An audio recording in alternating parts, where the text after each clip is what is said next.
Assalamualaikum warahmatullahi wabarakatuh. Baik rekan-rekan, hari ini kita akan mempelajari tentang fungsi permintaan dan fungsi penawaran. Mungkin kalian sudah sangat familiar dengan kata-kata permintaan dan penawaran di perkuliahan semester pertama ini. Di mata kuliah yang lain sangat amat banyak kata-kata terkait permintaan dan penawaran. Ya, baik. Sebelum kita membahas terlebih lanjut, maka kita akan ketahui dulu apa yang dimaksud dengan fungsi permintaan dan fungsi penawaran.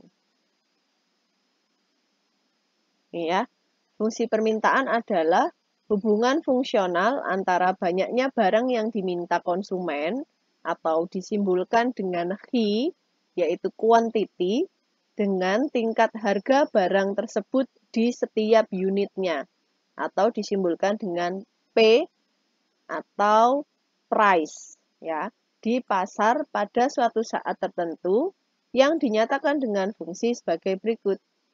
Nih ya, D, demand atau permintaan, itu disimbolkan dengan fungsinya Q sama dengan fungsi P, atau sebaliknya, P sama dengan fungsi Q.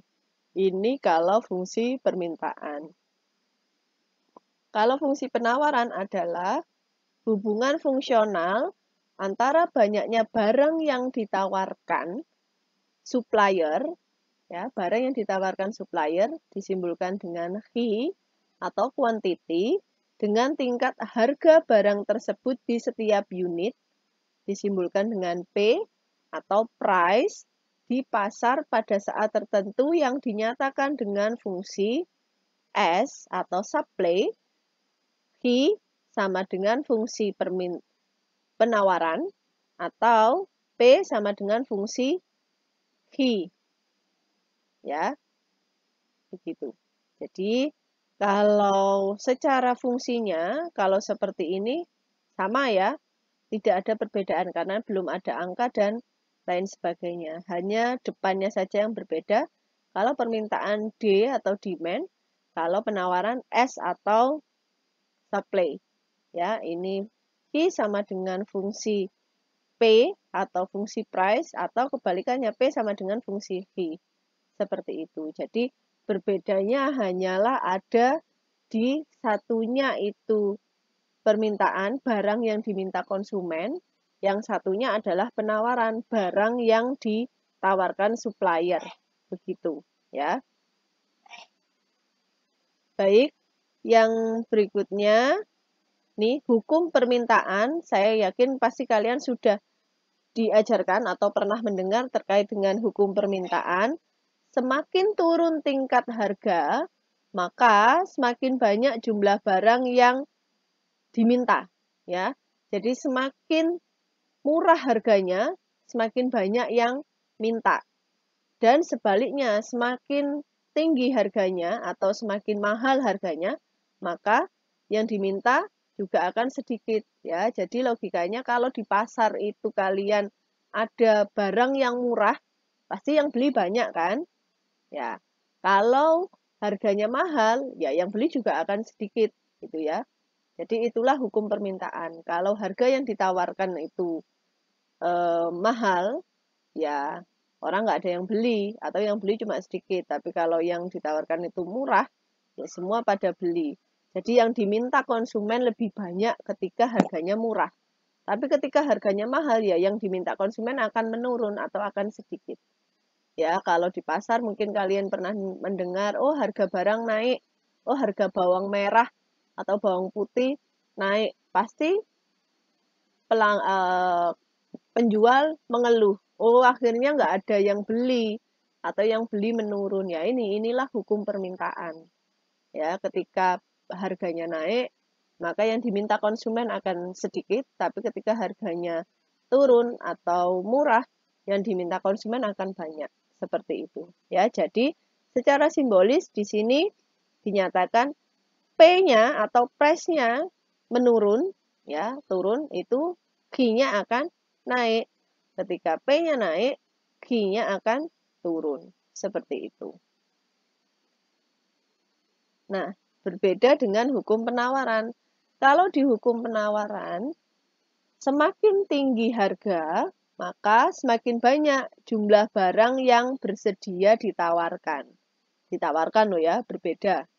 Kalau ini dari segi supplier, ya, kalau permintaan itu dari segi konsumen, kalau penawaran itu dari segi supplier.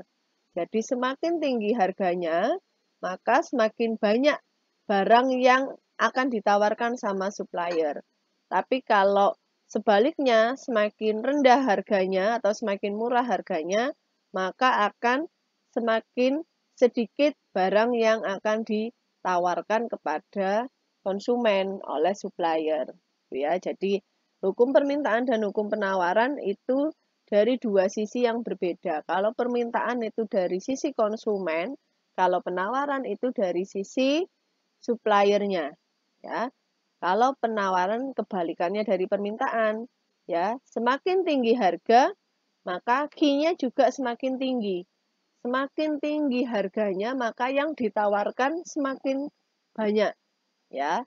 Kalau semakin rendah harganya, maka yang ditawarkan juga semakin sedikit, ya. Kalau misalkan kita jadi yang punya pabrik nih, kita jadi suppliernya. Harga tepung terigu itu sekarang misalkan jadi 15.000 1 kilo.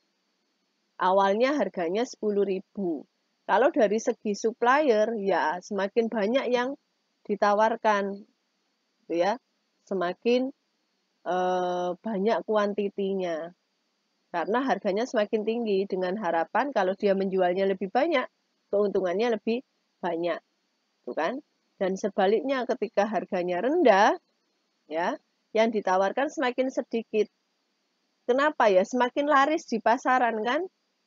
Kalau semakin laris di pasaran, harganya semakin murah, ya jadi akhirnya barangnya langka. Ya enggak? Kalau semakin murah kan semakin banyak yang beli. Kalau sudah semakin banyak yang beli, akhirnya yang ditawarkan juga semakin sedikit. Seperti itu. Jadi kebalikannya, permintaan dan penawaran itu berbanding terbalik atau berlawanan. Itu ya. Itulah tadi hukum permintaan dan hukum penawaran. Nah, inilah grafiknya. Ya, kalau tadi hukumnya, inilah gambar fungsinya atau grafiknya dari permintaan. Bentuk fungsinya permintaan. Nah, ini ya. Kalau tadi di depan cuma digambarkan dengan Q sama dengan fungsi P atau sebaliknya P sama dengan fungsi Q. Nah, di sini sudah jelas hukum permintaannya adalah Q sama dengan A min B P, ya. A min BP atau P sama dengan A per B min 1 per B Q, ya. Ingat, Q itu quantity, P itu price. Q itu banyaknya, P itu harganya. Grafiknya seperti ini. Q itu adalah sumbu X itu Q, ya, atau yang mendatar atau yang horizontal ini Q. Kalau yang ke atas atau yang tegak berdiri ini adalah sumbu Y, ini adalah price atau P. Ya, jadi ini. Tadi kan dikatakan semakin tinggi harga, maka semakin apa? Kalau hukum permintaan, semakin tinggi harganya, maka semakin rendah yang diminta, ya kan? Ya kan? Semakin rendah nol yang diminta, ini menggambarkan harganya sekian. Banyak, tinggi ya, besar. Kalau yang diminta semakin banyak, maka harganya semakin rendah, ya. Begitu. Ini makanya fungsi permintaan itu bentuknya seperti ini. Semakin tinggi harga, maka semakin rendah Q-nya. Atau semakin murah harganya, semakin banyak Q-nya yang diminta. Itu hukum permintaan. Kalau grafiknya penawaran seperti apa? Seperti ini. Nah, kebalikannya ya. Seperti ini. Kalau penawaran tadi seperti ini, kalau permintaan, kalau permintaan tadi seperti ini ya, segitiganya ke bawah ini, kalau penawaran ke atas gini garisnya. Rumusnya seperti ini, kebalikannya yang tadi. Kalau permintaan, nah A min BP. Kalau penawaran min A plus BP. Ininya plus, kalau yang tadi minus. Ini ya, itu perbedaannya. Ininya tetap sama, yang X ini X, yang Y ini P. Nah, kalau seperti ini mungkin kalian masih bingung, masih menggambar gitu ya, masih menerawang, oh kayak gimana ya. Nah, sekarang kita coba aja dengan contoh soal biar kalian lebih paham lagi bagaimana. Tuh ya. Nah, ini satu lagi sebelum ke contoh soal ada terkait dengan keseimbangan pasar ya, atau yang biasa disebut dengan equilibrium. Nah, mungkin kalian sudah pernah dengar equilibrium itu ya. Equilibrium, titik equilibrium itu adalah titik di mana seimbang, titik seimbang ya. Nih, apabila jumlah barang yang diminta di pasar tersebut sama dengan jumlah barang yang ditawarkan. Ya, jadi Qd sama dengan Qp. Qd itu adalah jumlah barang yang diminta atau Q-nya demand sama dengan Q-nya supply. Ya. Barang yang diminta sama dengan barang yang ditawarkan. Inilah titik equilibrium atau titik potongnya. Ya, rumusnya seperti ini. Qd sama dengan Qs atau Pd sama dengan Ps. Seperti itu. Itu ya. Oke. Yang selanjutnya kita bahas di contoh soal saja. Oh, ini grafiknya dulu ya. Nih, grafiknya seperti ini ya. Grafiknya seperti ini. E ini adalah titik equilibriumnya. Ini tadi permintaan, ini penawaran. Titik potong antara permintaan dan penawaran inilah titik equilibrium atau titik keseimbangan pasar. Seperti itu. Nah, ini dia ya. Kita akan masuk langsung ke soal biar kalian tidak bingung, biar kalian punya gambarannya langsung. Itu ya. Nih, soal yang pertama, pada saat harga jeruk 5.000 per kilo, ya, ini berarti P ya, 5.000 per kilo, penawaran akan jeruk tersebut sebanyak 1.000 kilo. Ya, berarti ini fungsi penawaran. Tapi, pada saat harga jeruknya jadi 7.000, maka yang ditawarkan juga akan meningkat sebesar 1.200 kilo. Sesuai ya sama hukumnya penawaran. Semakin tinggi harganya, maka jumlah yang ditawarkan supplier akan semakin banyak. Gitu ya. Nah, di sini disuruh bikin grafiknya atau fungsi penawarannya seperti apa. Oke, berarti kita catat dulu tadi. Nih ya. P1-nya harga ketika 5.000, H-nya 1.000. Yang kedua, harga ketika 7.000, H-nya 1.200. Nah, untuk menyelesaikan permintaan, maka menggunakan rumus persamaan garis melalui dua titik yang minggu lalu sudah kita pelajari. Gitu ya. Jadi pakai rumus ini. Y min Y1 per Y2 min Y1 sama dengan X min X1 per X2 min X1. Ya, ini sebelumnya sudah kita pelajari mungkin di minggu pertama ya, di fungsi linier. Oke, ya ini dengan mengganti X-nya menjadi X tadi ya. X itu kan yang bawah ya, jadi X-nya itu adalah X dan Y-nya adalah P, maka rumusnya jadi seperti ini. P min P1 per P2 min P1 sama dengan X min X1 per X2 min X1. Nah, kalau sudah seperti ini, kita akan lebih mudah masukkan datanya yang di atas. Oke, kita masukkan saja. Nah, ini ya. P1-nya 5.000, P2-nya 7.000, ya, P1 5.000, H-nya juga gitu, H1-nya 1.000, H2-nya 1.200, H1-nya 1.000. Dimasukkan, tinggal dihitung. Nah, ini kalau sudah seperti ini, perkalian silang, 200 dikalikan P min 5.000, 2.000 dikalikan H min 1.000. 200 P min 1 juta sama dengan 2.000 H min 2 juta. Ya, kemudian dipindah ruas 2.000 H 2 juta minus 1 juta ditambah 200P. Jadinya Q-nya nih, 500 plus 0,1P. Inilah fungsi dari penawaran yang kita buat dari soal yang tadi. Itu ya. Nah, jadi sebenarnya nggak susah ya, mudah. Ya, mungkin kalau mendengarkan ceritanya saja agak bingung. Tapi kalau sudah masuk ke soal, ke contoh seperti ini, saya yakin pasti kalian akan lebih mudah pahamnya. Gitu ya. Oke, kita lanjutkan lagi.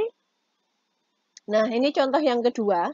Kalau tadi fungsi penawaran ya. Nah, kalau sekarang terkait dengan ini. Contoh soal yang kedua, fungsi permintaan suatu barang itu ini. P ya sama dengan 15 min Q. Ini permintaan berarti fungsi demand ya. Sedangkan fungsi penawarannya adalah P sama dengan 3 plus 0,5 Q. Ini fungsi S atau fungsi supply. Ditanya, berapa harga keseimbangan dan jumlah keseimbangan yang tercapai? Berarti ini kita disuruh mencari titik apa? Titik equilibrium atau titik keseimbangan. Oke ya, tadi dikatakan equilibrium atau dikatakan seimbang ketika PD sama dengan PS atau QD sama dengan QS ya. Boleh kalian mau mengerjakan P dulu atau Q dulu terserah ya. Kalau di sini dicontohkan alternatif yang pertama kalian bisa menggunakan PD sama dengan PS terlebih dahulu. Kita masukkan ya karena ininya sudah P ya depannya jadi nggak perlu mengubah-ubah lagi. Langsung PD sama dengan PS 15 min Q sama dengan 3 plus 0,5 Q. Dimasukkan, dihitung, hasilnya Q-nya sama dengan 9. Kalau Q-nya sudah ketemu 9, maka kita masukkan salah satu. Ya, ini contohnya masukkan yang di permintaan.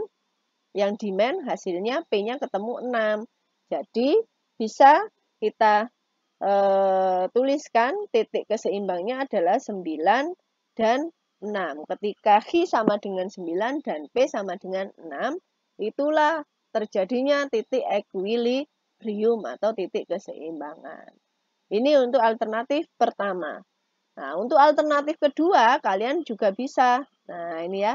Kalian juga bisa menghitung menggunakan alternatif yang seperti ini. Tadi ya, ini diganti dulu ke Q ya, karena kalau tadi cari P-nya dulu, kalau alternatif yang kedua kalian cari Q-nya dulu. Terus yang mana Bu yang mau dipakai? Ya boleh dua-duanya, terserah. Kalau saya sih lebih seneng yang pertama tadi, karena di soal rumusnya sudah, fungsinya sudah P. Kalau di soal fungsinya pakai Q, ya pakai yang alternatif kedua, yang pakai Q gitu ya. Jadi saya tidak menentukan mana yang lebih baik, tapi lihat dulu soalnya seperti apa. Ya, carilah cara yang paling mudah ketika menjawab soal. Itu ya, yang kalian lebih paham. Nah, ini juga sama caranya, ini diganti jadi Q dulu. Ya, ini dibalik berarti dipindah ruas Q sama dengan 15 min P. Kalau ini Q sama dengan min 6 plus 2P. Ya, ini kan ada 0,5, ini berarti dia dikalikan 2. Ya, dikalikan 2. Seperti itu. Oke. Kemudian dituliskan, maka hasilnya gimana? Oh, sebentar. Ini sepertinya P sama dengan 3 plus 0,5 Q. Ini jadinya kan Q sama dengan berapa? Harusnya jadinya min 6. Harusnya jadinya 3, min 3 plus gimana?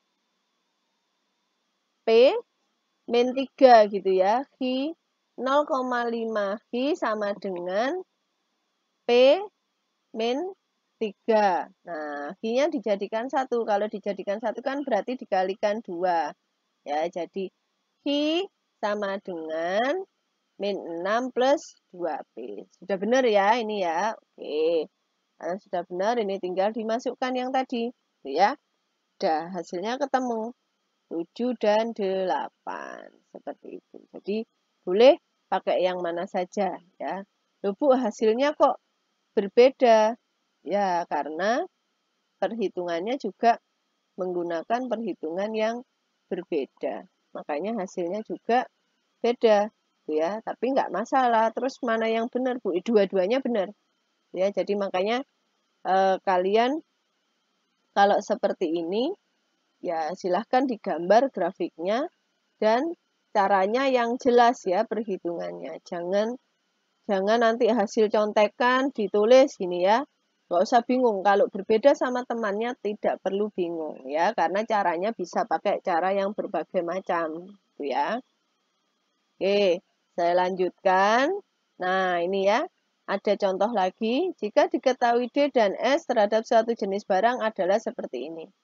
Ya. Ini permintaan, ini penawaran. Terus kita disuruh cari. Tentukan mana persamaan untuk permintaan dan penawaran. Dapatkan equilibriumnya. Kemudian disuruh menggambar kurvanya. Oke. Ini ya. Kenapa kok disuruh bikin persamaan permintaan penawaran? Ya, karena ini permintaannya belum sempurna. X ini kan harusnya Y kan ya.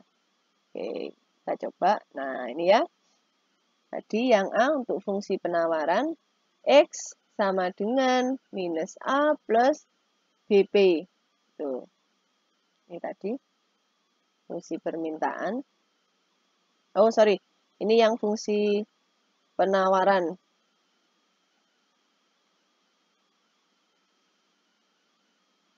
Oh, kebalik ya. Ini ya. P X sama dengan minus A plus BP. Ini kan bentuk fungsi dari penawaran.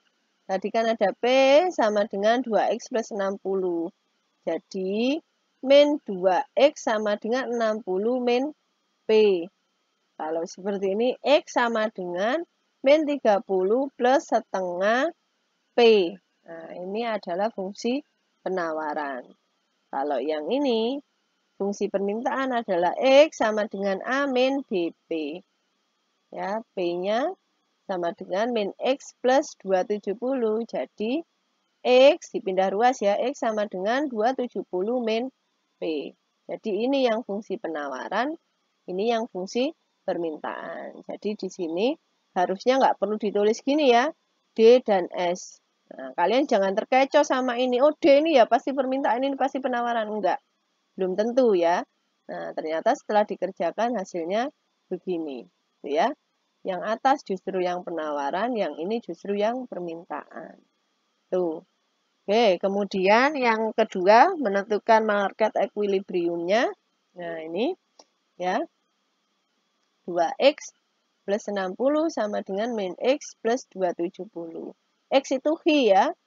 Nah, X itu Y, tadi X kan yang ada di grafik X itu tadi, yang horizontal itu Y. Oke, jadi X-nya 70, P-nya 200. Ketemulah jadi 70 dan 200 itu market equilibriumnya.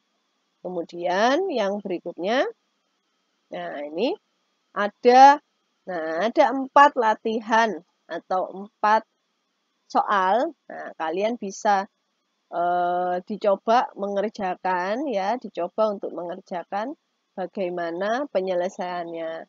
Nah, nanti ketika ada yang bingung atau ada yang perlu dikonfirmasi, silahkan kita bisa diskusikan lebih lanjut di grup WA atau di forum diskusi ya. Tugas kalian atau yang harus kalian kerjakan di minggu ini adalah kalian mengerjakan latihan 4 latihan ini ya. Nomor ganjil dikerjakan oleh nomor urut yang ganjil dan nomor genap dikerjakan oleh nomor urut yang genap. Nomor urut ya, bukan NIM. Jadi kalau yang nomor urut 1 absennya maka mengerjakan nomor 1 dan nomor 3. Kalau yang nomor urut 2 maka mengerjakan soal nomor 2 dan nomor 4. Seperti itu. Jadi setiap orang mengerjakan 2 soal saja, nggak perlu 4-4-nya. Itu ya. Ini untuk latihan kalian, biar kalian lebih paham lagi bagaimana mengerjakan fungsi permintaan dan fungsi penawaran. Oke? Gitu ya. Baik, mungkin itu saja yang dapat saya sampaikan di materi fungsi permintaan dan fungsi penawaran. Selamat belajar, selamat mencoba, semoga sukses dan tetap semangat. Terima kasih. Wassalamualaikum warahmatullahi wabarakatuh.